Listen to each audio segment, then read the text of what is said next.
देखिए संबोधन, गरुड़ घंटी क्यों बजाई जाती है, मंदिर में घंटी क्यों बजाई जाती है, घंटाल क्यों बजाया जाता है, ताली क्यों बजाई जाती है मंदिर के अंदर, कारण क्या है? शंकर के मंदिर में घंटी क्यों बजाई जाती है, शंकर के मंदिर में उस घंटी को क्यों बजाया जाता है, ताली का नाद क्यों करा जाता है, शिव मंदिर में किस लिए करा जाता है? तो लिंग पुराण कहती है कि मंदिर के अंदर या घर के अंदर आप गरुड़ घंटी जब बजाते हो, घंटी का नाद जब करते हो, तो शिव महापुराण की कथा और लिंग पुराण की कथा, विष्णु पुराण की कथा कहती है मात्र घंटी का नाद कर देने से जितने भूमि पर तीर्थ हैं, जितने साधक साधना कर रहे होते हैं, जितने तप कर रहे होते हैं, जितनी पवित्र नारी स्त्री पतिव्रता धर्म का पालन कर रही होती है, जितने दान पुण्य स्मरण हो रहे होते हैं, उस समय पर जिस समय तुमने घंटी बजाई है, उस पल वो सारे पुण्य घंटी का नाद करते से तुम्हारे खाते में आ जाते हैं, मात्र घंटी का नाद कर देंगे।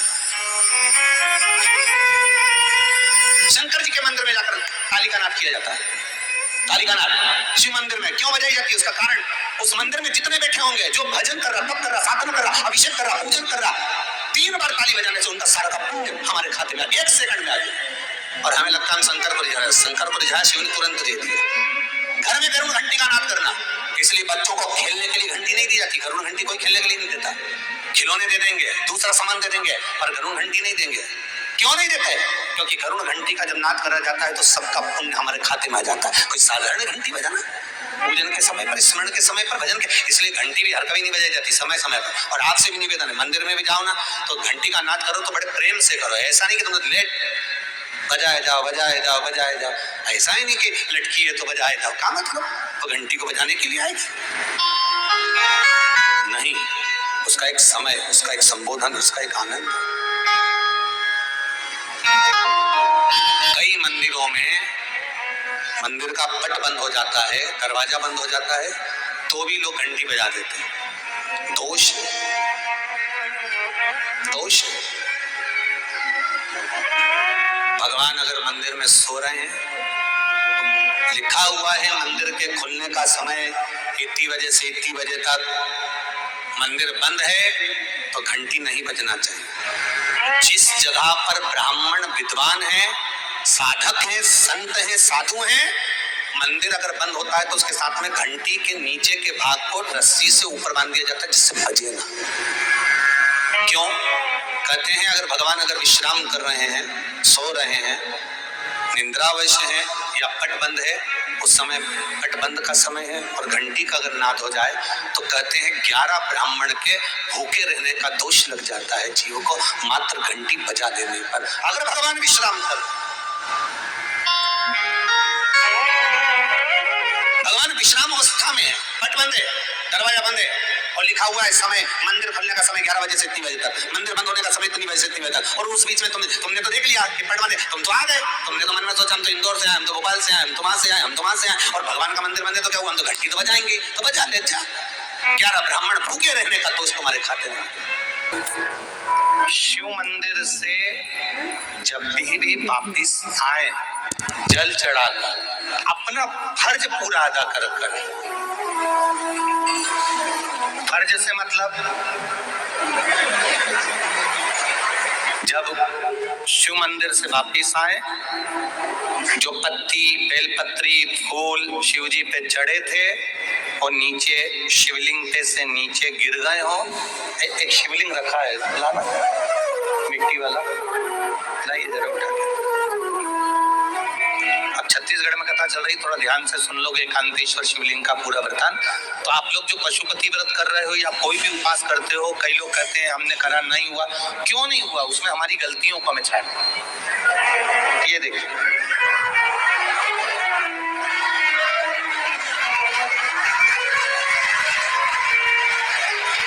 अब जैसे ये शिवलिंग रखा है, आपने जल चढ़ाया, अब जल आप यहाँ से चढ़ा रहे हो तो धीरे धीरे धीरे धीरे चढ़ाएं जिससे छींटे बाहर ना, यहाँ तक छींटे रहे ना, जलाधारी तक चलेगा, बाहर ना दे। और एक बात का स्मरण रहे,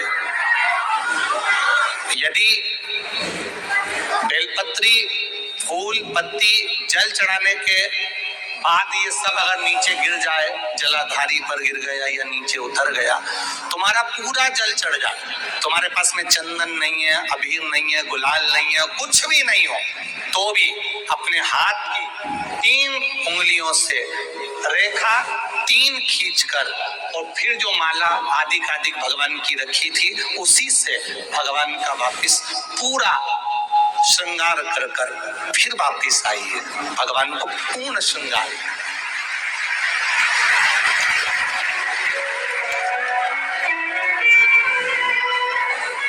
भगवान का पूर्ण श्रृंगार कर कर आई है। कई लोग जल चढ़ाने के बाद में भगवान का जो फूल पत्ती नीचे रखी रहती है, हम ये नहीं कह रहे कि आप अपने घर से लेकर जाओ, आपके पास में कुछ नहीं, 1 लोटा जल चढ़ाओ, जल चढ़ाया, जो फूल पत्ती नीचे रखी हुई है उसी को उठाकर उसको रखकर उसी फूल से भगवान का खूब सुंदर श्रृंगार भगवान का कर कर फिर आई है।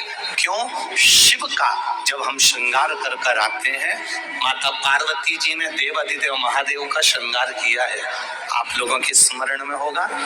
राम जी ने माता जानकी का श्रृंगार किया है। रामचरित सुनिए कथा, रामायण सुनिए, आप लोगों ने रामायण सुनी होगी, तो उसमें माता बैठी है शिला के ऊपर और भगवान राम उनका श्रृंगार कर रहे हैं, एक कौवा आता है वो चोंच मार कर जाता है, ये सारा वृत्तांत आप लोगों ने श्रवण किया है। तो राम जी माता सीता का श्रृंगार करते हैं, भगवान कृष्ण राधा जी का श्रृंगार करते हैं।